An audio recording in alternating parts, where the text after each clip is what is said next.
নমস্কার বন্ধুরা, সবাই কেমন আছো? আশা করি সবাই ভালো আছো, আর আমিও খুব ভালো আছি। চলে এসেছি আজ ফাইনালি রান্না বান্নার ভিডিও নিয়ে তোমাদের সঙ্গে। আজ রান্নার মেনুতে কি কি আছে সেটাই তোমাদের সাথে কিন্তু এই ভিডিওতেই শেয়ার করব। তো বড় বড় সাইজের কিন্তু আজকে মাছ এনেছিল, আর সাথে ছিল চিকেন। তো সব কিছু মিলিয়ে মিশিয়ে কি কি রান্না করছি সেই সব কিন্তু আজকের ভিডিওতে তোমাদের সাথে শেয়ার করব।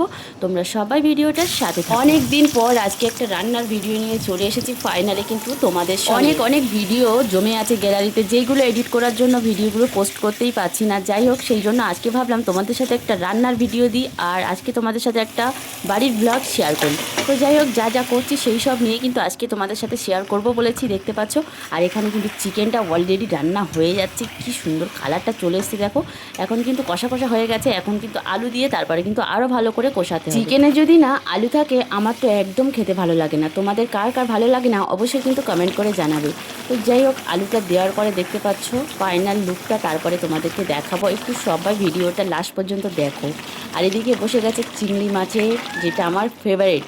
তো যাই হোক, আমি শাকসবজি খেতে খুব ভালোবাসি, সেই জন্য চিংড়ি মাছের তরকারিটা বেসিক্যালি আমার জন্য। এখানে চিকেনটা দেখতে পাচ্ছ কষা কষা হয়ে গেছে, আর এখন কিন্তু একটু জল দিয়ে দিয়েছি, আর কিছুক্ষণ ফুটিয়ে কিন্তু নামিয়ে নিলেই কিন্তু রেডি হয়ে যাবে আজকের রান্না বান্না।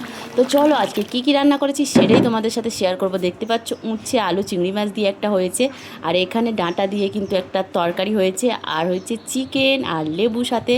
তো যাই হোক, আজকের মিনি ব্লগটি এই পর্যন্ত। কেমন হয়েছে সবাই কিন্তু কমেন্ট করে জানাবে, আর ভিডিওটা ভালো লাগলে বেশি বেশি করে শেয়ার করে দেবে।